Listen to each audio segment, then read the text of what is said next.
Olá, uma ótima noite para você que acompanha a nossa programação. Seja muito bem-vindo a mais uma edição do programa Vejam Só, aquele que, sem dúvida nenhuma, é o melhor debate teológico da televisão brasileira. Que alegria dividir esses momentos com você, que curte o programa, que curte o estudo das Escrituras Sagradas, que quer se aprofundar no conhecimento da teologia. Fica ligadinho, que o programa de hoje está imperdível, com um tema bem polêmico, uma pergunta bem difícil de responder, muito intrigante, e eu tenho certeza que você vai aprender bastante conosco nessa noite. Vou apresentar os meus convidados, na sequência já vou colocar o tema aí do nosso debate e, obviamente, abrir a oportunidade para você que nos assiste participar também. Tá bom? Com muita alegria que o Vejam Só recebe nesta noite o reverendo Tiago Naruzzi, ele que é ministro da Igreja Presbiteriana do Brasil. Reverendo Tiago, meu irmão, obrigado por aceitar o nosso convite. Seja muito bem-vindo novamente ao Vejam Só. Graça e paz, meu irmão. Graça e paz, boa noite. Estava com saudade. Estou feliz de estar aqui mais uma vez e, de certa forma, contribuindo aí, né, para um tema um tanto quanto polêmico, mas, digo, importante para que nós defendamos a nossa fé, né?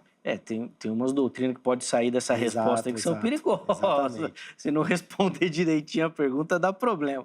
Tiago, a gente fica muito feliz com o seu retorno aqui, o Vejam Só.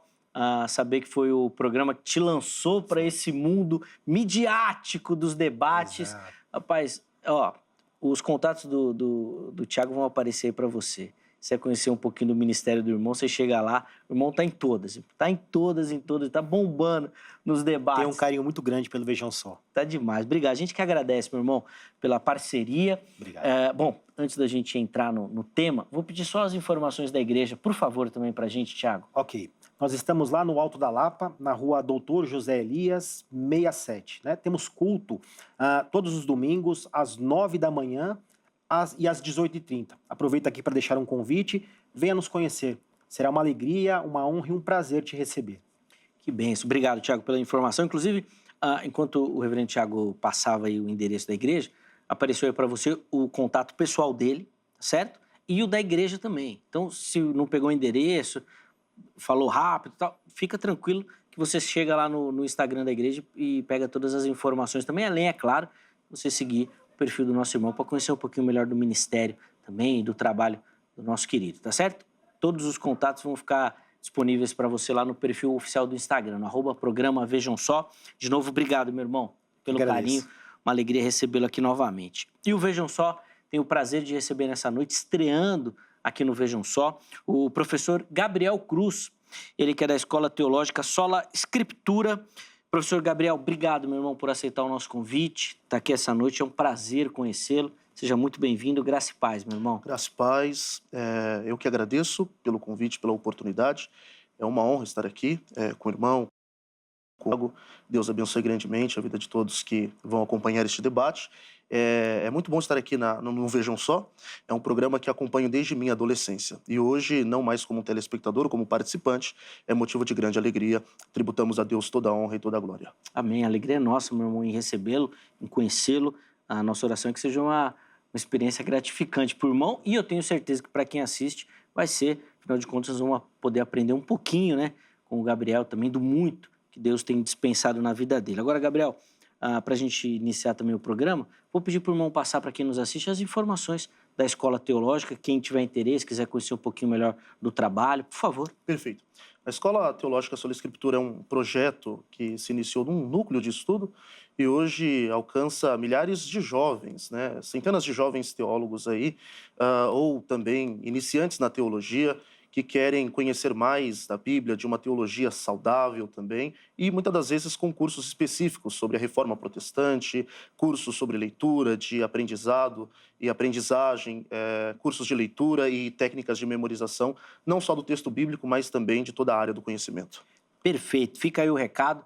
De novo, obrigado, meu irmão, pelo carinho. Deus abençoe muito sua vida e o seu ministério também, o trabalho aí na escola. Os contatos do professor Gabriel também passaram aí para você e estão à sua disposição lá no nosso canal oficial do Instagram, no @programa Vejam Só. Chega por lá para você poder acessá-los também, tá bom? Bom, hoje nós vamos tratar de um tema que, obviamente, já foi pauta aqui no Vejam Só em outras oportunidades, mas é um tema sempre intrigante, né? E a nossa pergunta principal é: Jesus realmente pregou aos mortos? E o texto bíblico uma leitura simples, rápida, direta, assim, sem muita pesquisa, parece indicar que sim. E aí, naturalmente, surge a pergunta subsequente. Ué, se pregou aos mortos, qual foi o motivo, o objetivo dessa pregação? E aí que nós vamos debater, conversar e entender o porquê dessa pregação, se é que ela realmente aconteceu. E, como eu falei logo no início, a resposta a essa pergunta precisa ser bem feita para a gente não cair em algumas questões problemáticas aí. Vamos ver como é que nossos convidados respondem as perguntas e aí nós vamos poder caminhar. Vai funcionar assim, eles vão ter a oportunidade de responder a pergunta, dando a introdução, né, à ideia que eles vão defender durante o programa. Aí, na sequência, eu abro a oportunidade para você também responder a pergunta e aí a gente segue a nossa caminhada de hoje, tá bom? Então, o reverendo Tiago vai começar, depois, na sequência, o professor Gabriel vai ter a oportunidade também. Então, vamos lá, Tiago. Jesus realmente pregou aos mortos? E se pregou, por que ele pregou? Qual foi o objetivo? Vamos lá. Eu entendo que não, mas até para que os ouvintes, os telespectadores acompanhem, né, o que nós estamos discutindo, eu acho que é salutar que nós situemos aqui o que nós estamos falando, né? Quando falamos de Jesus pregar aos mortos, estamos falando se ele pregou naqueles 3 dias em que ele esteve morto. Então, nesse sentido, ele pregou aos mortos? Digo que não. Agora, se é uma morte espiritual da qual eu vou defender ou algo passado, né? Um período anterior à sua encarnação, então pregou pelo Espírito de Deus ou pelo Espírito, aí eu defendo que sim. Então, só para que a gente se situe aqui, né, na proposição.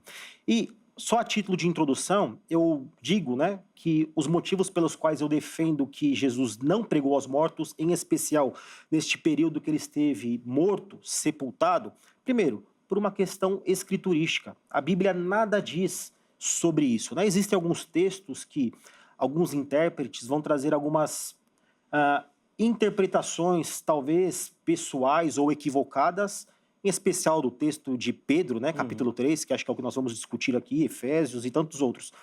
E o mais importante de tudo, que já é a segunda pergunta, né, do programa, por uma questão lógica. Ou seja, qual seria a lógica ou o motivo pelo qual Jesus Cristo pregaria aos mortos? Digo isso porque o autor aos Hebreus, no capítulo 9, né, versículos 27 e 28, ele é muito categórico quando ele diz que, assim como aos homens está ordenado morrerem uma só vez, vindo depois disso o juízo, também Cristo, tendo se oferecido uma vez para sempre para tirar os pecados de muitos. E aí ele termina a conclusão. Então, não há, ao meu ver, base escriturística, quanto mais algo lógico, né, para que Jesus Cristo pregasse aos mortos. Embora existam, talvez, uma terceira via, eu não sei se é a que o professor vai defender, mas eu vou deixar ele falar primeiramente, né, para que eu contraponha também algumas ideias. Boa. Então, a introdução do Tiago, né, o pensamento dele, o caminho, obviamente, que ele vai percorrer durante a nossa conversa, mas agora vamos dar a oportunidade para o professor Gabriel também colocar a sua introdução, a sua visão, o seu pensamento, e obviamente que vai ter tempo depois de aprofundar essas questões. Jesus pregou, e se pregou, qual foi o motivo dessa pregação? Bom, eu defenderei que sim, Jesus Cristo ele desce ao Hades e sim, durante o período da sua morte e ressurreição, acredito que realmente ele prega, ele leva uma mensagem aos que estão lá. Agora nós vamos aqui discutir ao decorrer do debate se essa pregação é para questões salvíficas, né? Ou exercer o ministério da misericórdia, como ensinava Clemente de Alexandria. Claro que nós não podemos também ir contra uma doutrina bíblica muito bem firmada nas Sagradas Escrituras, de que depois da morte já segue-se o juízo, não há possibilidade alguma de arrependimento, tá? Então, ao decorrer do debate, eu vou apresentar algumas visões, são muitas visões, acerca do propósito da descida de Cristo ao Hades, e eu quero salientar aqui que a minha visão, desde já, não é que ele pregue arrependimento. Mas ao decorrer do debate nós vamos apresentar aqui algumas teses, teorias, claro, com base em textos veterotestamentários, textos neotestamentários e também com base na história da igreja, a qual nós não podemos desprezar. Sim, sem dúvida. Fundamental subirmos nos ombros, né, dos gigantes da fé. Perfeito. Também para poder olhar mais longe. Agora, pregou não para arrependimento. O irmão acredita em uma pregação, uma declaração de vitória, alguma coisa nesse sentido? Dá só uma palhinha só, Gabriel, Perfeito. por favor. Bom, apresentando já aqui algumas teorias, alguns acreditam que ele realmente desceu ao Hades e exerceu ali o ministério da misericórdia, conforme eu citei, Clemente de Alexandria, trazendo ali uma oportunidade de salvação para aqueles que estavam no famoso limbo, conhecido assim na antiguidade, né? Essa teoria, ao meu ver, ela tem que ser descartada, pois não tem peso bíblico algum. Mas também aqueles que defendem, inclusive bons teólogos, que apoiam essa ideia que Jesus Cristo desce ao mundo dos mortos para completar a salvação dos santos do Antigo Testamento, né? Inclusive nós temos citações de pais da igreja, como Inácio de Antioquia, que acreditava que ele descera sozinho ao Hades, mas subiu trazendo consigo uma grande multidão, fazendo com que eles herdassem também as mansões celestiais. Mas defenderei aqui que o teor da pregação de Jesus Cristo, o seu conteúdo, é basicamente proclamando a sua vitória também no mundo dos mortos, principalmente com aqueles que estavam já condenados, aprisionados ali no império da morte e das trevas. Então Jesus Cristo, ele ministra a sua vitória, ele proclama a sua vitória também no mundo dos mortos. Você vai um pouco nessa linha, Tiago, dessa pregação dos santos do Antigo Testamento? Eu não vou nessa linha. Não. Eu vou apresentar depois, né, dois motivos pelos quais. O primeiro é o gramatical, né? A palavra que pregou é querisso. Ela é uma declinação do querigma. E todas as vezes que nós vemos este texto ou este termo sendo usado, é a ideia de uma proclamação evangélica ou de boas novas, anunciando melhor, né? Então, um dos motivos pelos quais eu não consigo fundamentar, né, este tipo de interpretação é o gramatical, mas não só esse. O próprio texto de Pedro, ele vai apontar um outro caminho, né? Boa. Então, nós vamos aprofundar isso daí. Deixa eu só aproveitar, então, para abrir a oportunidade para você que nos assiste participar também, respondendo a nossa enquete e, obviamente, que você faz parte da construção aqui do Vejam Só, nos ajudando com a sua observação, a sua visão, a sua contribuição, tá bom? Você acessa as nossas enquetes lá no nosso perfil oficial do Instagram, no @programa Vejam Só. Chega por lá que você vai ter acesso não só a todas as informações aqui do programa, tá? Mas também as nossas enquetes e vai poder participar aqui conosco, tá certo? Vamos ver qual enquete que a produção preparou para você lá no Instagram? Já está aí na tela, ó.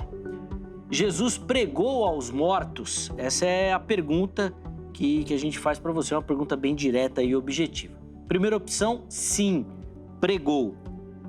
Segunda opção, não pregou. E a terceira opção é aquela famosa opção Heber Cocarelli. Talvez, não sei, quem sabe? Boa, vai lá, escolha uma das opções, vote. E aí, como obviamente por uma limitação até da plataforma, a resposta precisa ser objetiva, na postagem seguinte você consegue justificar a sua escolha, tá bom? Então, se você escolheu sim, na postagem seguinte você justifica, fala, olha, sim, por conta disso, disso, disso. Ou não, por conta daquilo e daquilo outro, tá bom? Coloca lá, a produção vai separar algumas contribuições e nós vamos colocar aqui, obviamente, para dar voz para você também e você participar, porque é fundamental a sua contribuição, tá bom? Antes de voltar a palavra aqui aos nossos convidados, só mandar um abraço bem rapidinho para Raimunda.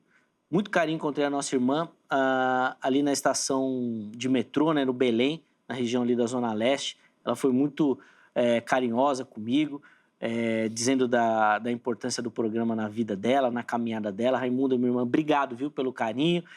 Foi um prazer te encontrar e saber que o Vejam Só é bênção na sua vida. Essa é, de fato, a nossa oração. Inclusive, se você quiser, ó, já aparece aqui para você também o meu perfil lá no Instagram. Chega por lá, é mais uma plataforma para a gente poder interagir e conversar. @Zeca_Pereira, tá bom? Vou voltar aqui com o Tiago, para ele, então, continuar a caminhada dele. Depois o Gabriel também vai poder fundamentar também as observações. Vamos lá, Tiago, por favor. Vamos lá. Depois eu quero trabalhar uma questão histórica, que existe um equívoco, né? Mas eu vou me ater ao texto antes, mas só como uma argumentação introdutória aqui. As pessoas, infelizmente, pensam que o credo dos apóstolos defende a ideia de uma descida ao Hades. Esse termo sequer aparece no credo apostólico, pelo menos na versão grega. Vai aparecer na versão latina. Tá. Mas eu vou trabalhar isso daqui a pouco. Tá. Porque eu ia fazer exatamente essa pergunta. A tradução que a gente tem e conhece, ela afirma isso, né? E desceu ao Hades. Exatamente, mas não é a versão original. Vou trabalhar isso daqui a pouquinho, Legal. mas eu quero me ater ao texto, né? Acho que o texto que nós vamos mais debater aqui é o texto de 1 Pedro, né? Capítulo 3, versículos de 18 a 20, né? Onde diz assim: pois também Cristo morreu uma única vez pelos pecados, o justo pelos injustos, para conduzir-vos a Deus, morto, sim, na carne, mas vivificado no Espírito, no qual também foi e pregou aos espíritos em prisão, aos quais, no outro tempo, foram desobedientes quando a longanimidade de Deus aguardava nos dias de Noé, enquanto se preparava a arca, na qual poucos, a saber, 8 pessoas foram salvos através da água. Deixa eu só fazer umas considerações aqui. Primeira coisa que nós temos que entender aqui. Aqui onde está mas vivificado, este no não existe no texto original, né, no texto grego. Esta preposição em não aparece, ela vai aparecer apenas depois do Espírito. E por que isso é importante? Espero conseguir ser claro para os ouvintes. Primeiro, a palavra Espírito aqui é um substantivo que está no dativo. O que isso significa? Que ele faz a função de um objeto direto. Ou seja, ele recebe a ação do sujeito. Então vamos entender aqui. Geralmente, para receber ação, nós usamos as preposições em, com ou pelo, certo? O tradutor aqui preferiu vivificado no espírito, né? Ele interpolou, ele colocou uma preposição onde não existia, mas por uma acomodação dinâmica, para que dê sentido à frase. Mas, talvez, para que nós interpretemos melhor o que o texto está dizendo, vamos substituir pela palavrinha pelo, vivificado pelo Espírito, no qual, ou seja, pelo Espírito, também pregou aos espíritos em prisão. Já muda um pouquinho o sentido, pelo menos para um ouvido não tão apurado na questão exegética, né? Se ele pregou pelo Espírito, podemos já vislumbrar uma pregação nos moldes proféticos. Muitos homens sábios, santos, falavam ou falaram em nome de Deus por meio do Espírito de Deus, né? E aqui tem um aspecto interessante no texto que muitas vezes passa desapercebido. Ele diz que nesta pregação, onde havia um contexto de desobediência, poucos, a saber, 8, foram salvos. Quando a gente vai para o mesmo autor, só que na sua segunda carta, capítulo 2, versículos de 4 a 6, ele vai dizer assim: ora, se Deus não poupou anjos quando pecaram antes, precipitando-os no inferno, os entregou a abismos de trevas, reservando-os para o juízo, e não poupou o mundo antigo, mas preservou Noé. Um dos salvos é Noé. Pregador de justiça e mais 7 pessoas quando fez vir o dilúvio sobre o mundo dos ímpios. Aí ele continua, né? Perceba que o texto está falando que estes que receberam da pregação e foram salvos é a família de Noé. Então eu entendo que esta pregação, ela refere-se a um tempo passado, onde Noé, pregador da justiça, ou seja, a pregação realizada pela construção da arca, que era um anúncio de arrependimento, mas não foi entendido assim pelo contexto de desobediência, mas aqueles 8, quem são aqueles 8? Se foi para Gênesis 7 ou Gênesis 7:13, vai dizer que era Noé, Sem, Cã, Jafé, as mulheres dos 3 filhos e a sua mulher. 8 pessoas. Percebam que nós não precisamos de forçar a interpretação para que a gente entenda que esse texto de Pedro está falando de uma pregação acontecida no passado. Então, precisamos entender que não é uma pregação que Jesus Cristo faz enquanto ele está nos 3 dias de sepultamento, mas é uma referência a um tempo passado. Talvez o número ali, a identificação, dê algum suporte na sua ideia, mas, Gabriel, quero ouvir também o irmão aí, por favor. Certo. Essa visão hoje, numa questão de uma análise histórico-gramatical, ela tem sido muito abraçada. Só que, ao meu ver, ela apresenta algumas dificuldades, né?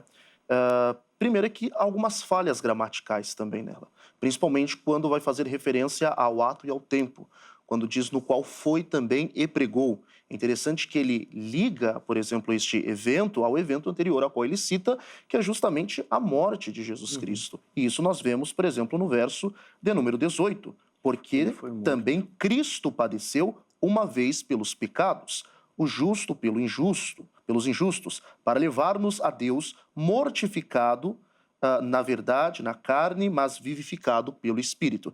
E é interessante que quando nós vamos analisar, em seguida, ele também falará da ressurreição e da glorificação de Jesus Cristo, no verso de número 21, que também, como uma verdadeira figura, agora vos salva o batismo, não do despojamento da imundícia da carne, mas da indagação de uma boa consciência para com Deus, pela ressurreição de Jesus Cristo. E em seguida, após citar a ressurreição, ele cita a glorificação, o qual está à destra de Deus, tendo subido aos céus, havendo sujeitado-lhes aos anjos, as autoridades e as potências. Então, acredito que há uma cronologia aqui que está na intenção do apóstolo Pedro, em sua primeira epístola, e é interessante que esse evento de pregar aos mortos se dá nessa cronologia entre morte e ressurreição de Cristo, conforme nós vemos no texto. Essa, então, uma questão gramatical é a primeira dificuldade para abraçar essa visão. A segunda é que o tema aqui não é Noé, nem mesmo o Logos, ou seja, Jesus Cristo antes de sua encarnação, e nem mesmo o Espírito Santo. Acredito que esse não é o tema central do assunto a qual o apóstolo Pedro aqui está tratando em sua epístola. Outra questão também que é importante, que ele deixa claro que ele foi a um lugar pregar. Necessariamente não significa algum território onde estava sendo anunciado o dilúvio ou algo do tipo. E, ao meu ver, também, essa interpretação ela é anti-histórica e também anticronológica. Anticronológica pelos motivos os quais citei aqui anteriormente e anti-histórica pelos testemunhos que nós temos dos pais da igreja. Mas nessas referências numéricas, assim, não chamam muita atenção? 8 foram salvas, no capítulo, no livro, né, na carta posterior, ele fala diretamente do próprio nome de Noé. Sim. É interessante porque ainda há divergências se essa pregação ela foi realizada pelo Espírito Santo que operava em Noé, ou se Jesus Cristo também pregou, testificando a sua justiça, aqueles que não deram crédito à pregação de Noé. Muitos também têm essa visão, que inclusive se encaixa perfeitamente nas duas primeiras posições as quais eu passei, que ele desce ao Hades proclamando a sua vitória, mas também testificando ali a sua justiça, de que ele fora rejeitado na pregação dos profetas anteriormente inspirados por Deus. Boa. Vamos fazer o seguinte, o Tiago vai ter uma tréplica aqui do pensamento dele. Aí quando a palavra voltar, Gabriel, aí o irmão vai defender o seu posicionamento para o Tiago também comentar. Perfeito. Senão ele iniciou, nós só vamos ficar falando a ideia dele, nós vamos também falar daquilo que você pensa. Vamos lá, Tiago, e aí? Essa questão temporal, ela é algo comum nos autores bíblicos. Pense, por exemplo, em João escrevendo Apocalipse. Em especial para nós, amilenistas ou pós-milenistas, a nossa interpretação, ou como nós lemos o texto, João faz referência de presente, passado e futuro como se fossem as mesmas coisas. Aquilo que vistes, aquilo que é, ou que está acontecendo, e a que será depois destas coisas. Paralelismo progressivo, ele vai trabalhar com tudo isso ao mesmo tempo. Então, para nós, não há esta dificuldade interpretativa, né? Ele está trabalhando em outra. O tema central aqui, de fato, não é, mas a desobediência. Pedro está chamando o povo a uma desobediência, comparando com aqueles que haviam sido desobedientes no passado, estavam sendo presentes, e se continuassem assim, teriam o mesmo castigo que outrora, no passado, no presente, estavam tendo, né? Então, faz todo o sentido essa argumentação de Pedro. Lembrando que, por ser um autor inspirado, ele pode fazer interpolações e até mesmo acomodações textuais para que ele defenda a sua argumentação. Inclusive, vai ter um texto que ele vai trabalhar bem difícil aqui, que ele vai citar uns salmos, né? Em que, não necessariamente ele, né, Paulo, e vai haver uma alteração radical textualmente falando. Então, nós vamos ter que trabalhar também com esse problema. Agora, esta relação em que é uma interpretação um tanto quanto contemporânea, né? Não foi o termo que o professor trouxe, eu não me lembro agora, mas, na verdade, vamos se ater ao credo que eu disse, né? O credo, ele não vai dizer de forma alguma que Jesus Cristo desceu ao Hades, o documento talvez mais antigo que nós tenhamos aqui, né? Escrito, que deixado a nós. O texto vai dizer, padeceu sob Pôncio Pilatos, foi crucificado, morto e sepultado. Não há nenhuma referência à descida ao Hades. Até deixo aqui um artigo, né, escrito pelo reverendo Heber Campos, publicado pela Fides Reformata 4/1 de 99, que ele vai trabalhar minuciosamente a transposição do texto grego para o texto latino e os motivos pelos quais foi acrescido o termo descende ad inferna, ou seja, descida ao inferno. Isso não está nos textos originais. Quando a gente vai para o Credo de Niceno, 325, é a mesma coisa. O qual por nós homens e para nossa salvação desceu. É simplesmente desceu. E se encarnou e se fez homem. Padeceu e ressuscitou ao terceiro dia e subiu aos céus. Quando a gente vai para o Credo Niceno-Constantinopolitano, de 381, vai aparecer um termozinho novo. Sabe qual é? Desceu dos céus, padeceu e foi sepultado. Salvo engano aqui, a palavra grega é tafintá, ou seja, sepultar. E aqui tem que fazer uma observação importante, por quê? O que estava sendo discutido, não era se Jesus havia ido ou não ao inferno. Isso nem passava pela mentalidade dos intérpretes da própria igreja. O que estava sendo discutido aqui era se de fato Jesus Cristo havia morrido ou havia vivido numa corporeidade real. É só nós nos lembrarmos quais foram as primeiras heresias enfrentadas pela cristandade nos primeiros séculos, do cetismo. Sim. Então, a ideia de afirmar que ele não só morreu, mas foi sepultado, é porque fantasma não pode ser sepultado. Tem que ser alguém com uma corporeidade real, física. Sabe quando vai aparecer a ideia de descida ao Hades? No Credo Atanasiano, que muitos vão datar dos séculos IV, século V, outros vão dizer que a sua redação final data do século VII. Então, na verdade, essa interpretação de que ele desceu, e aqui eu não estou ainda fazendo a distinção, né? Para que ele desceu? Se é para proclamar a vitória ou arrependimento. Mas só a ideia de descer ao inferno, ao Hades, isso aqui é posterior demais. Século VII, vamos dizer assim, né? E por que eu posso dizer, inclusive, que no Credo Atanasiano, a ideia também de descida ao Hades não significa descida ao inferno. Primeiro, porque todos eles, a gente entende pela ortodoxia, eles defendiam a continuidade e a harmonia do pensamento anterior, com o acréscimo de coisas que possivelmente não haviam sido respondidos, então eram respondidos no credo posterior. E aí eu vou recorrer à própria palavra, né, Hades, que as pessoas dizem que a palavra Hades significa necessariamente inferno. Não é verdade. Existem, no Novo Testamento, 10 ocorrências da palavra Hades. 7 delas, aparentemente, referindo-se a inferno. Mas a tradução traz como morte, tá? 2 ocorrências em que, categoricamente, Hades foi traduzido por morte. E uma ocorrência que está em Apocalipse, em que Hades significa além, apenas o habitat dos mortos. Então perceba que até a ideia ou a defesa de que quando algum texto diz que Jesus desceu ao Hades, faz a menção da descida ao inferno, isso é descartado. Por quê? Porque a mentalidade bíblica, depois eu vou trabalhar o texto aqui também hebraico, do Sheol, é a ideia de que Hades significa primordialmente sepultura. Cristo desceu à sepultura. E que, teoricamente, não teria pregado nem feito nada. Nada. Né? E outra, o texto diz que... O que ele diz para o ladrão da cruz? Hoje estará hoje. Perceba que, a não ser que eu alegorize este hoje, né? Ou diga que é algo simbólico, metafórico, mas é nesta promessa que, por exemplo, Sim. eu não temo a morte. Sabendo que se eu fechar os olhos hoje, com base também no texto de Coríntios, nada me separar do amor de Deus, nem a morte. Bom, deixa eu... Vamos lá, Gabriel. Bom. Não vou ficar falando aqui também e a gente veio aqui para ouvir vocês. Perfeito. Vamos lá, Gabriel, por favor, a palavra está com o irmão. O reverendo... Pode comentar, fala Sim. dele, fica à vontade, pode expor a sua ideia, a palavra Perfeito. é sua. O reverendo citou uma confissão credal, né?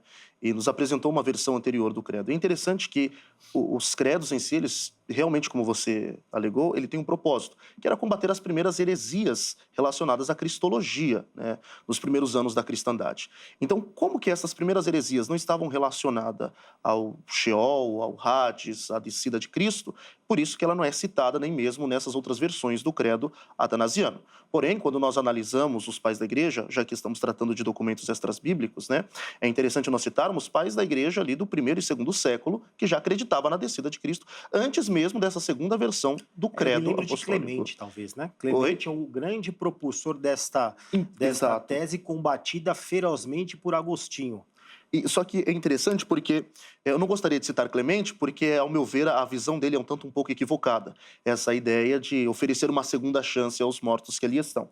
Mas, no livro História Eclesiástica, de Eusébio de Cesareia, ele cita ali um evento com o rei Tadeu, né? Na verdade, com o rei de Edessa, e Tadeu, um dos discípulos de Jesus Cristo, ele, em uma fala, diz assim ao rei de Edessa, chamado Abgaro: assim que Cristo foi crucificado, ele desceu ao inferno, derrubou o que jamais havia sido removido, embora tenha descido sozinho, subiu ao Pai com uma grande multidão. E isso ali nós vemos, inclusive, a Bíblia talvez, e aqui eu estou dando uma subjetividade na interpretação do texto, em Mateus 27, 52, onde os mortos ressuscitam, né? Onde os mortos ali ressuscitaram. Inácio de Antioquia, que foi discípulo do apóstolo João, ele diz: Cristo desceu ao inferno sozinho e voltou acompanhado de uma grande multidão.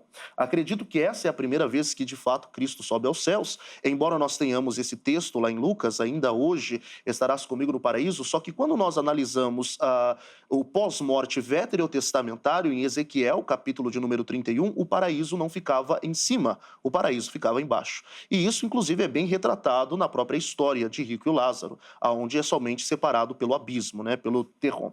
E ali, você citou inclusive o próprio Santo Agostinho ainda vai dizer: a Escritura declara que Cristo, no que diz respeito à sua alma, esteve no inferno e isso foi prefigurado por Davi. Deixa eu só fazer uma interrupção agora, porque senão os ouvintes vão entender a fala de Agostinho como sendo uma referência à descida. Não, Agostinho defende que o inferno se encontrou com ele na cruz do Calvário, e o professor sabe disso. Agostinho não defende a descida ao inferno.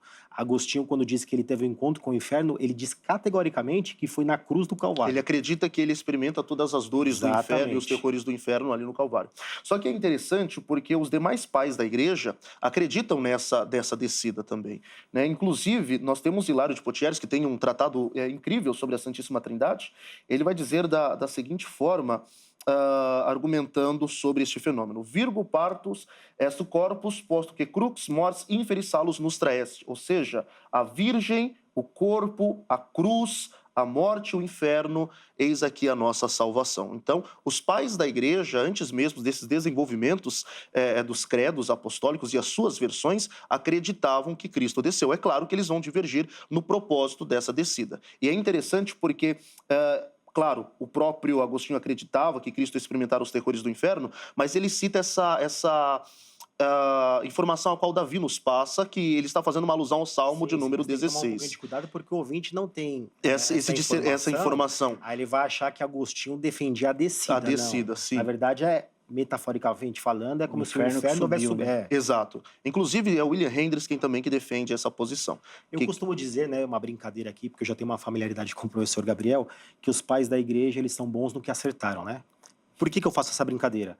Da onde eles tiraram essa ideia de que Jesus Cristo desceu e levou, eu não lembro qual foi o termo, né, os montes ou vários com uma ele? multidão, subiu com uma multidão. Você chegou a pesquisar de que texto eles tiram essa informação? Geralmente é de Efésios. Capítulo 4. Exato. Vamos analisar Efésios capítulo 4? Que faz uma alusão ao Salmo de número 68, né? Isso. Vamos fazer então uma análise de Efésios 4 para a gente ver se eles foram bons no que acertaram ou deixaram lacunas na sua interpretação? Vamos. Guarda aí o de Efésios 4. Eu queria só ouvir do professor Gabriel a sua posição também sobre o texto, que o irmão explorasse um pouquinho mais o seu pensamento sobre o texto, para a gente poder entender também, até para o reverendo Tiago poder levantar alguns contrapontos. Perfeito. Aí, Gabriel, por favor. Outra questão também que é importante, talvez os nossos telespectadores estão pensando se eu sou católico por citar tanto os pais da igreja. Eu acredito que nós devemos evitar dois extremos aqui.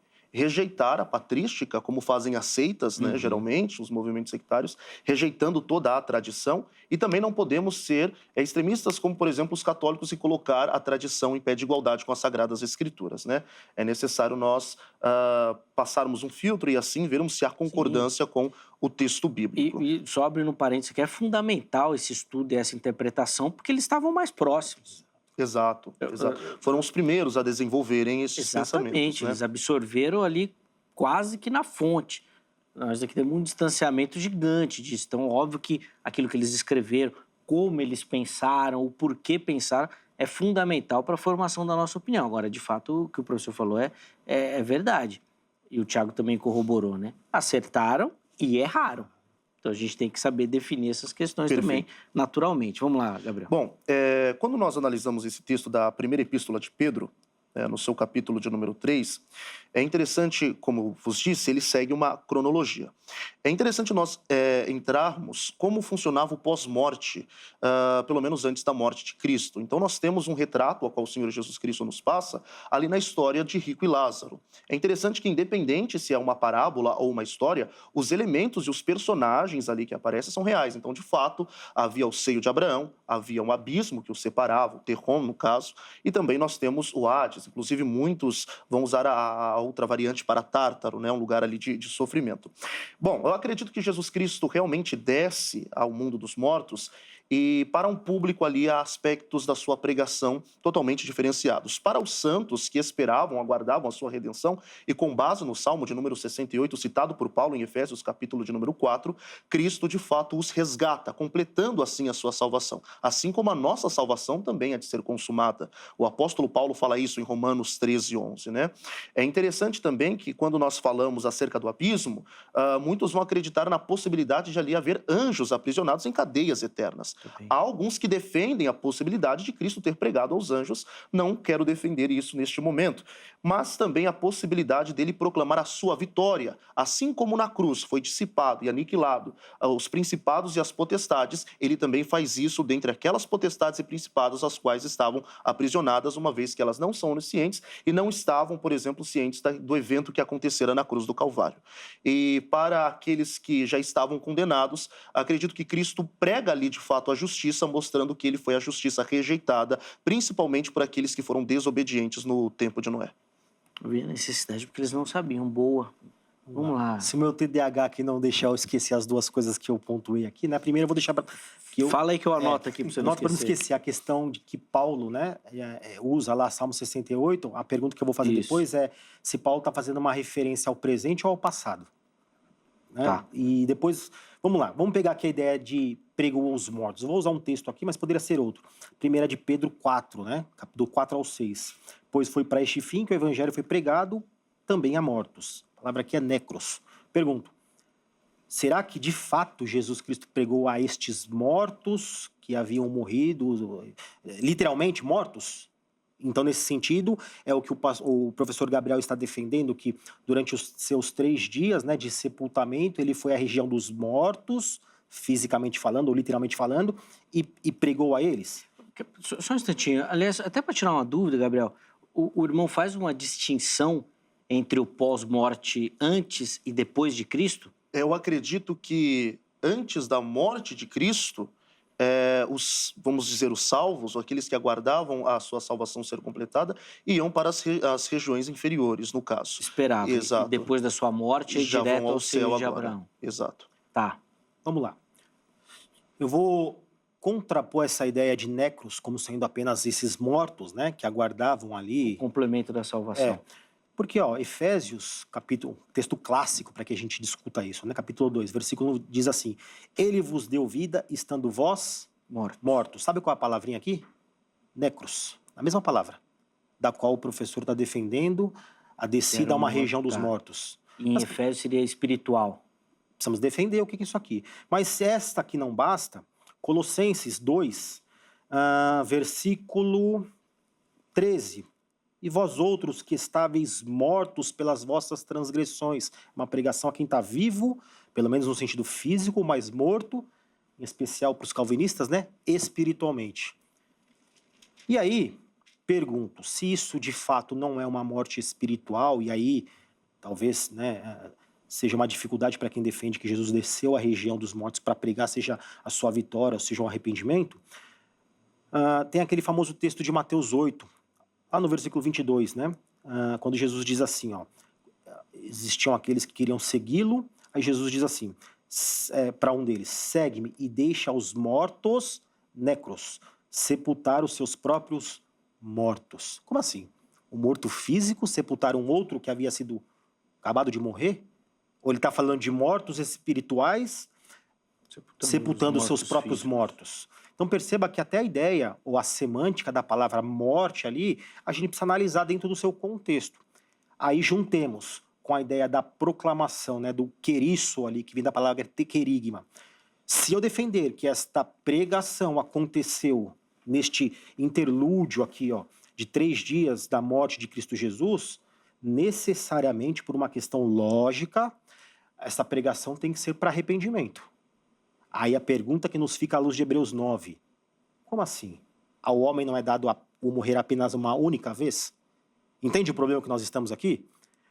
Nós não podemos, então nós vamos ter que descartar uma pregação ocorrida no período dos 3 dias do sepultamento de Jesus. É por isso que eu defendo que esta pregação da qual Pedro diz, ainda que haja nessas dificuldades temporais do tempo verbal de presente, passado e futuro, apontando para algo acontecido pelo Espírito, a ideia daquela preposição que eu defendi, acontecendo através ou pelo Espírito na vida de Noé. Porque, do contrário, nós estaremos numa grande complicação aqui. Agora, se ainda me dá tempo, senão eu já devolvo a palavra e eu trago depois, o texto citado, né, de Efésios. Esse texto a gente vai ter um problema sério aqui também, para trabalhar. Posso ler esse texto ou passo primeiro para ele? Vamos por partes, senão fica muita coisa para responder. Vamos lá, Gabriel. Por favor. Bom, o Thiago está falando que você está caindo em problema, ele só colocou problema só. É interessante que ele citou a palavra necros, né? De fato, nós temos que entender que essa terminologia aparece todas as vezes que faz referência a mortos. Só que o contexto é que vai definir se são mortos espiritualmente ou se são mortos também fisicamente falando. Quando nós vamos para a primeira epístola de Pedro, no seu capítulo de número 4, versículo de número 5, o texto nos diz assim: os quais hão de dar conta ao que está preparado para julgar os vivos e os mortos. O próprio contexto aqui já faz a distinção entre vivos e mortos. Então, esses mortos morto é espiritual? Ou esses mortos aqui, no caso, são físicos, né? Físicos. Exato. Ele fez um contraponto com o vivo. Mas aí não cabe no contexto. Nós vamos para o próximo verso agora. Porque por isso foi pregado o evangelho também aos mortos, para que, na verdade, fossem julgados segundo os homens na carne, mas vivessem segundo Deus em espírito. Mortos na carne, mas vivos segundo o espírito. Então, o vivo de cima, ou o morto de cima, está fazendo uma alusão a uma condição espiritual, não uma condição física ou literal. Então, só que é aí que eu quero chegar. Porque nós temos, nas Sagradas Escrituras, aquilo que chamamos de um homônimo perfeito, né? Uma palavra que ela vai variar o seu significado de acordo com o contexto que está sendo inserido ou de acordo com a sentença. Por exemplo, muitas das vezes não é nem o contexto que vai dar o sentido dessa palavra. Quando nós vamos para a teologia joanina, e nós temos que tomar muito cuidado para não tomar o sentido da palavra na teologia paulina e enxertá-la na teologia petrina. Eu tenho até um pouquinho de medo dessas divisões de teologias. Nós temos que tomar esse cuidado. É interessante porque na teologia joanina, ele cita 3 vezes ali a palavra mundo. Só que no mesmo contexto, a palavra mundo tem significados totalmente distintos. Então, da mesma forma, se aplica que a palavra necros pode se aplicar posteriormente ao que nós vamos também falar, se assim der tempo, do termo Sheol, do termo Hades também, que o seu contexto vai definir, ou a sentença vai definir o verdadeiro sentido da palavra. Vou fazer uma pergunta aqui para o professor, né? Já que essa ideia, então, aqui. O professor usou comigo uma argumentação do tempo verbal. Versículo 6 está dizendo que esta pregação foi ocorrida no passado para estes mortos. Como é que fica essa questão do passado? Será que, então, esses mortos não são aqueles que nós estávamos dizendo lá do tempo de Noé? Porque ele diz, para que, mesmo julgados na carne segundo os homens, vivam no espírito segundo Deus. Aqui o tempo está no passado. Perfeito. Foi como eu disse anteriormente, a possibilidade dele pregar aos mortos realmente do tempo de Noé, os quais não se arrependeram. É uma das interpretações que se dá ao texto. Então, esse aqui aparentemente corrobora mais para a ideia defendida... Mas não que ele pregou através de Noé pelo Espírito. Tá. E sim aqueles que não aceitaram a mensagem de Noé. Mais um programa eu consigo convencer o meu... Não, pelo que eu entendi, eles estariam não no passado, mas naquele momento onde Jesus desceu. Exato. Não era isso? Exatamente. E pregou ali para isso. Não, mas o professor disse que... Não quero pôr palavras, tá? Se eu entendi, que aqui faz uma referência à pregação dos tempos de Noé, é isso? mas não necessariamente por Noé. É isso que ele disse.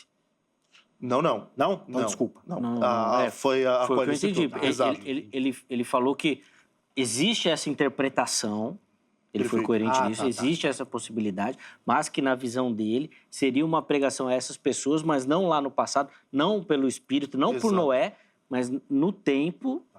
Mas aí qual seria o conteúdo dessa pregação? Eu insisto nisso, tá? Porque a palavra lá, ela é oriunda, é uma declinação do querigma. Qual é o grande querigma evangélico? Acredito que nesse sentido salvífico, o querigma realmente tem a questão do teor da salvação em si. Mas quando nós vamos para esse contexto, e principalmente o texto anterior vai falar pregador da justiça, necessariamente não se aplica somente à salvação em si. Você tem João Batista proclamando a justiça de Deus, proclamando arrependimento, não significa ser, por exemplo, um pregoeiro das boas novas. Até mesmo porque o evangelho da salvação seria anunciado pelo Senhor Jesus Cristo. Nós temos, por exemplo, um anjo anunciando o evangelho eterno, proclamando o evangelho eterno. Aquela pregação ali também, nós sabemos que era justamente para rejeitar aquilo que está sendo propagado no governo do anticristo. Então, acredito que não é por conta dessa terminologia que todas as vezes se aplica à questão salvífica. De boa nova, né? Exato. O tempo está terminando, Tiago. Antes de, acho que vai dar tempo ainda de encerrar com a sua palavra, eu queria só que o irmão rapidamente explorasse a questão do conceito do inferno, né?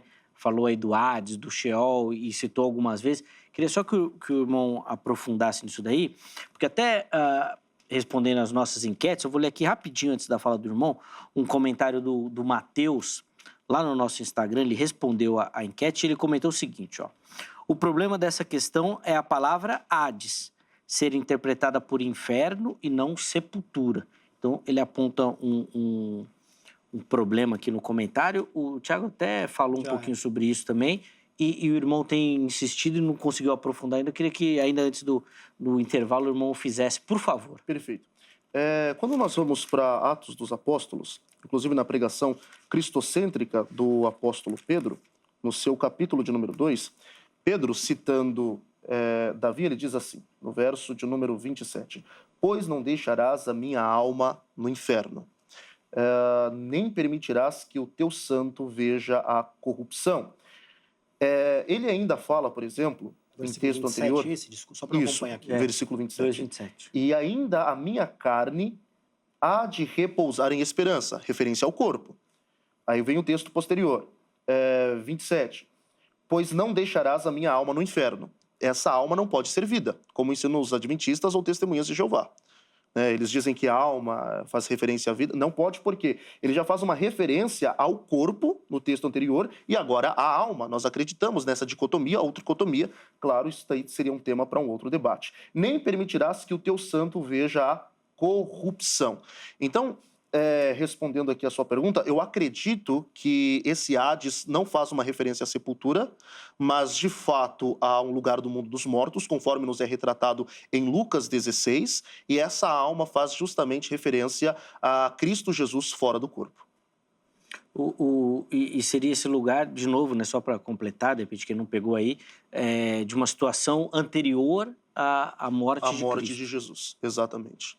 Inclusive, quando nós temos aquele cenário que nos é retratado em Lucas 16, que, como eu disse, independente se é uma parábola ou não, nós temos ali os elementos, os quais são discutíveis, que são reais, nós acreditamos, né? Tanto no paraíso, quanto no Hades, no inferno, na consciência pós-morte, não somos adeptos do sono da alma, enfim. E quando nós vamos para Ezequiel 31, nós vemos o paraíso justamente nas regiões mais baixas. E aí, em Lucas 16, já que a revelação é progressiva, já nos é completada essa visão, que é separada somente por um abismo. É ali que Cristo está. Ô Zeca, deixa eu só fazer uma contraposição. Dá tempo ou não? Dá tempo, dá tempo. Você quer concluir? Sim, porque é interessante, porque muitas pessoas ainda vão perguntar, então Jesus Cristo não foi ao céu? Não foi ao céu. Acredito que quando ele diz ao ladrão da cruz, ainda hoje estará comigo no paraíso, ele está citando basicamente ali o mundo inferior. Né? E quando ele diz ao Pai, entrego o meu espírito em tuas mãos entrego o meu espírito, ali faz uma referência a uma linguagem fenomenológica, a qual Davi também tem no Salmo. Ele está citando os Salmos. Ele fala para Maria também, né? Exato, que ele não subiu. E o termo subiu... o tempo verbal... Só que o termo subiu ali... De cima está no auristo, de baixo não está no auristo. Está no indicativo ativo. Mas a gente vai discutir isso aí. Vamos fazer o seguinte, Angélica, ajuda a gente aí, marca aí na sua agendinha aí esse tema pra gente debater. Tempo eu achei- verbal eu- vai ajudar eu- bastante ali. Cara, e eu achei interessante essa sua perspectiva, Gabriel, desse mundo inferior e do hoje estará comigo, não Sim. sei, em cima e embaixo. E esse termo é interessante, esse termo, por exemplo, eu não subi, no grego anabaio, é a ideia de ascender. Ele realmente não havia subido ainda. Só que o subo ali, o tempo verbal, dá a ideia de algo acontecendo imediatamente. Entretanto, ele ficou 40 dias ainda aqui. Sim. E aí, como é que a gente vai sair disso aí, então? Se ele não subiu. Não vamos deixar para outro debate aí. É porque com Jesus, para ele pode, né? Ele podia estar lá e estar aqui, Ele estar em pode, todo mas lugar, o meio né? da revelação verbal, ela não vai contradizer a lógica ou a analogia linguística. Ele vai Não, sempre sim, falar sim. conosco de modo compreensível, né? Sim. Ou seja, senão a gente pode trabalhar com inferências? Pode. Pode, Mas essas inferências é o que nós estamos discutindo, né? Qual, Sim, sim. né? Eu acredito mesmo que ele só sobe no período da sua ascensão, Lá em Atos, né? em Atos dos Apóstolos. Faz sentido. Mas eu fiquei só intrigado, antes de voltar para a gente concluir o bloco, porque Jesus, quando ele vai debater com os saduceus a questão da ressurreição, ele usa uma frase que Deus também falou para Moisés, né? Que Deus não é Deus de mortos, mas Deus de Dos vivos. Exato. Como é que nós vamos encaixar? Então, essa turma que está lá, está todo mundo vivo? Bom, vivo no sentido da palavra qual nós conhecemos, nem todos. Né? Por exemplo, aqueles que estavam aguardando a salvação estão vivos no Espírito, né? Vivificados ainda no Espírito, pois não conheceram a segunda morte, conforme nos é tida ali em Apocalipse. Não estão eternamente separados de Deus, entende? Estavam aguardando a completude da sua salvação em Cristo Jesus, diferentemente daqueles que já estavam no Tártaro, em tormento, conforme nos mostra Lucas 16. Sim. Inclusive, esse texto é magnífico. Bom, vamos lá, Tiago, para completar aí, eu vou precisar chamar um intervalo aqui. Esse texto aí, né, que o professor trouxe de Atos, o 27, a palavra lá que nós trazemos por minha alma, em seguida na morte, a palavra lá é psirré, ou psique, dependendo da pronúncia que você adotar. Mas olha que interessante, eu trouxe só aqui acho que umas 13 citações em que esta palavra é traduzida por pessoa, corpo. Atos 2:41, depois você acompanha na sua casa. Atos 7:14, Atos 27:37, 1 de Pedro 3:20, tantos outros. Então perceba aqui, como vamos escolher? Aqui está quase que um paralelismo. Se você olhar lá embaixo, ele vai falar corpo. A gente trabalha com paralelismo, ele muda as palavras, mas não muda o conceito. Não é essa a ideia Sim, do sim. paralelismo? Ou do quiasmo, seja o que for. Pois bem, quando a gente vai para a morte, ali já é uma tradução, uma preferência do tradutor, porque a palavra é Hades. Então, perceba aqui, ó, o professor usou uma tradução que consta como inferno, não é isso? Correto. Na minha tradução está como morte. Sabe qual é a palavrinha? Hades. Vamos ter que também defender aqui ou achar qual a tradução mais correta. Se nós estamos trabalhando aqui num paralelismo, em que já vimos que a alma aqui é o corpo aqui embaixo, quando diz que ele não experimentou a corrupção, será que a ideia aqui não é de sepultamento? Morte? Então perceba que o texto não está falando que a alma de Jesus Cristo foi deixada no inferno. Muito pelo contrário, ele sequer passou pelo inferno. A ideia é que o seu corpo, a sua pessoa não foi deixada na morte, para que o seu corpo não experimentasse corrupção, deterioração. Tanto é que cadê o corpo de Jesus Cristo? Não, mas aí a ideia que o irmão defende não é necessariamente que o texto fala de Jesus, né? Mas está falando das pessoas, não é isso? Então, esse texto aqui, Esse texto faz uma referência a Jesus. Ah, tá. Então eu que não tinha entendido. Pois a pregação de Pedro Fazendo uma aqui... citação, entendi. E é só para Entendi. complementar, Agora entendi. essa citação é de Salmo 16. E por que é interessante? Vamos voltar para a fonte, para o Salmo 16. A palavra para minha alma lá é nefes, tá? Tá. Existem 115 ocorrências em que essa palavra é traduzida por pessoa no Antigo Testamento. Se o autor bíblico, inspirado pelo Espírito Santo, está fazendo uso de um texto bíblico, ele dificilmente ele teria autoridade a isso, mas dificilmente ele faz mudanças de significado. No texto de Salmos, fala, minha alma, a nossa tradução, também refere-se a pessoas. E morte aqui, sabe qual é a palavra? Sheol. Sheol, no Antigo Testamento, existem 63 usos. 40 dos 63 fazendo menção a sepultura, sepulcro ou cova, não há inferno. Sabe quantas dessas 63 passagens, quantas é traduzido por inferno? Apenas 12. Perceba que a mentalidade hebraica entendia o Sheol como sendo uma referência, uma designação à sepultura e cova.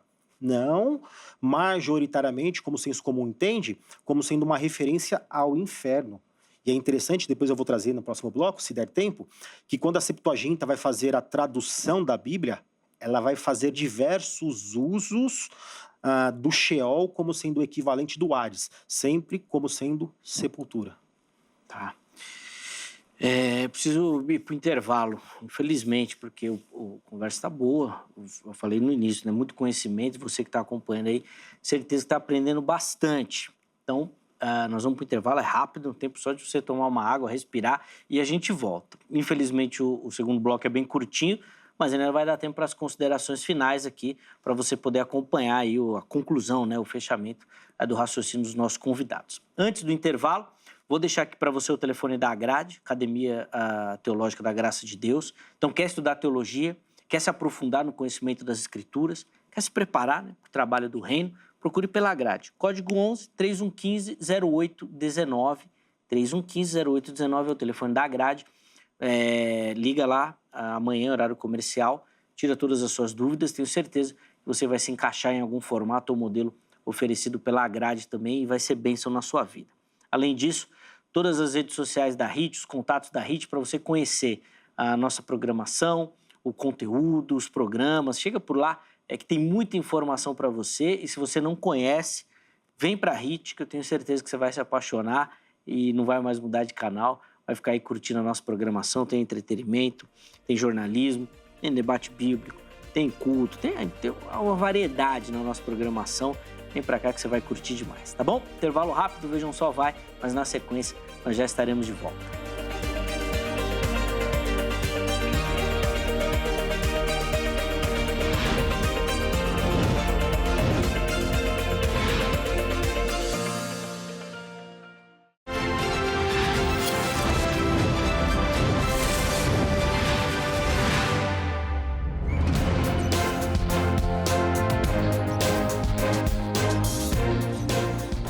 Muito bom, já estamos de volta com o Vejam Só, intervalo rapidíssimo na nossa conversa, hoje tentando entender, né, essa pregação de Jesus no inferno, aos mortos, se isso aconteceu, se não aconteceu e, obviamente, o objetivo dessa pregação, se ela aconteceu.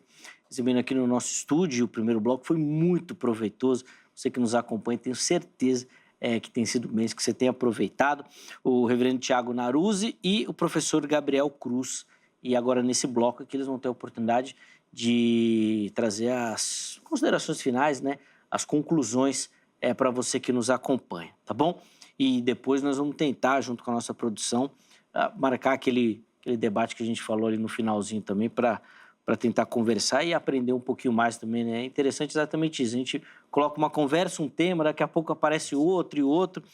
E eu brinco com o pessoal, né? Se deixar, a gente fica aqui a madrugada inteira, né? Mas a gente precisa encerrar o programa, que amanhã quem nos assiste tem que trabalhar, tem compromisso. A gente também tem outras atividades aqui, não dá para ficar teologando a madrugada inteira. Então, meus irmãos, nós vamos fazer o seguinte. Esse bloco é, como eu disse, bem curto. 4 minutos para cada um, para as considerações finais e para a conclusão, tá bom? O professor Gabriel vai começar esse bloco, o reverendo Tiago, então, vai ter a honra de encerrar o programa de hoje, tá? E, obviamente, antes de encerrar, vou colocar o resultado da enquete para você. Professor Gabriel, vamos lá, então, 4 minutos por irmão, por favor. Bom, mais uma vez eu quero agradecer a oportunidade de ter estado aqui com os irmãos e discutir esse tema, né, que, inclusive, não é um tema recente que muitos têm debatido. Bom, as minhas considerações finais são as mesmas as quais eu apresentei no início. Cristo Jesus, neste período entre a sua morte e a sua ressurreição, ele desce às regiões mais baixas, proclama a sua vitória. aos espíritos em prisão. Esses espíritos em prisão, se nós fôssemos para outros textos, em Gênesis, em Judas, também pode se aplicar aos anjos ali aprisionados que não tinham ciência daquilo que acontecera na cruz, uma vez que eles não são oniscientes. Acredito que Jesus Cristo, ele completa a salvação daqueles que receberam uma mensagem de salvação no Antigo Testamento. Conforme nós analisamos os diversos textos veterotestamentários, tanto no livro de Salmos, poderíamos ter citado os outros textos aqui nos livros proféticos também, mas reforçando o pensamento neotestamentário, tanto do apóstolo Paulo quanto do apóstolo Pedro, não só em sua epístola, mas em sua pregação cristocêntrica. Acredito que essa diversidade de terminologias a qual o reverendo Tiago citou, em nenhum momento dificulta essa ideia de que o termo nefesh ali faz uma referência à alma mesmo. Acredito que esse daí é um dos argumentos muito dos adventistas, que faz referência a que ali a alma pode ser somente pessoas, quando que na verdade não. Muitas das vezes o contexto vai nos dar o sentido exato, o mesmo se aplica ao termo Hades, né?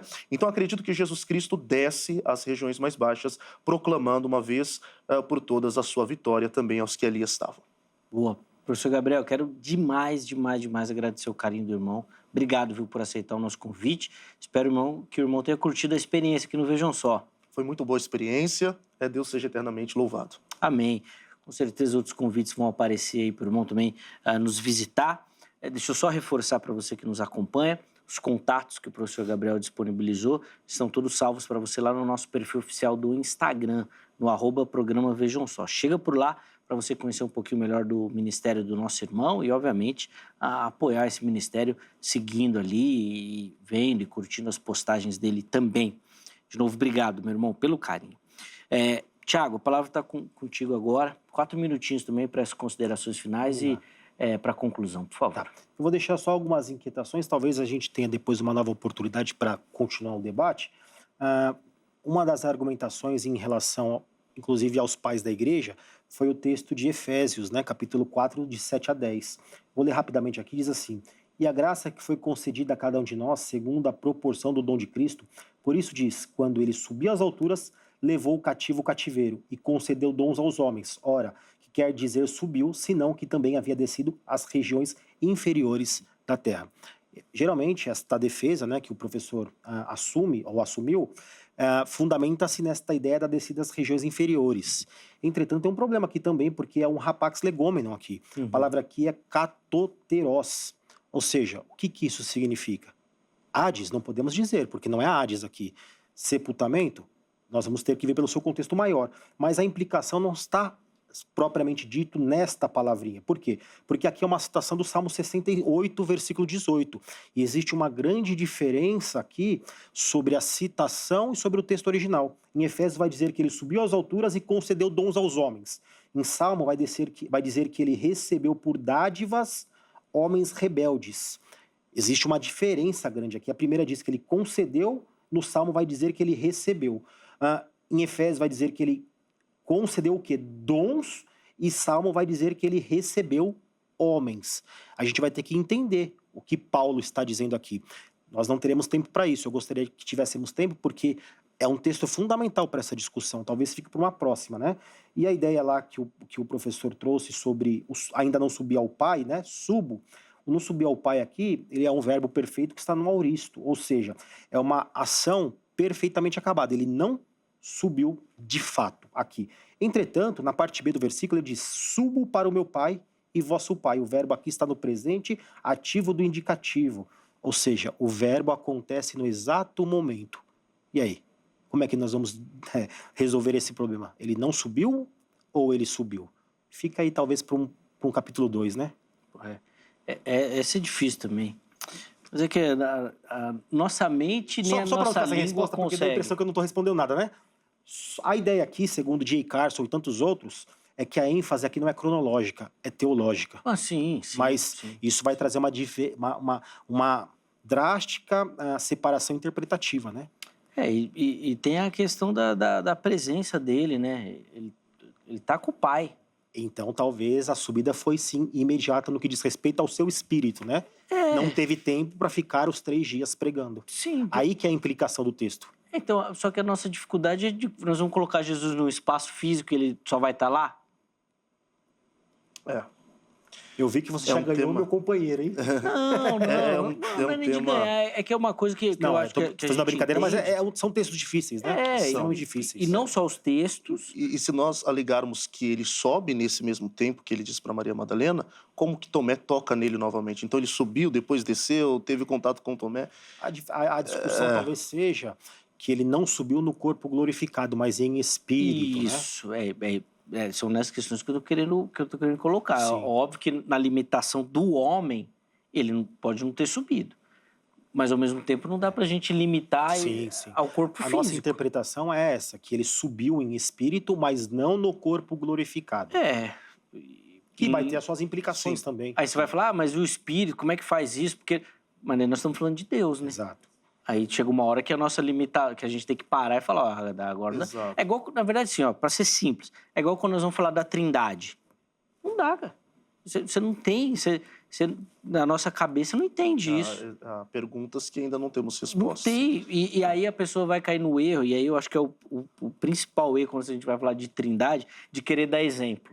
Vou te dar um exemplo aqui de como funciona. Aí vai cair no erro. O sol, a água, aí acaba caindo num sabelianismo, e enfim, nas heresias ali do... Rapaz, falou que vai fazer uma analogia, você foge que não vai dar bom, vai dar errado. Você vai cair num erro tremendo. Se o professor na sala de aula falar, vou fazer uma analogia para você vai pro banheiro nessa hora, que senão vai confundir tudo. Vamos colocar na tela o resultado da enquete, senão não acaba o programa hoje. Vamos lá, por favor.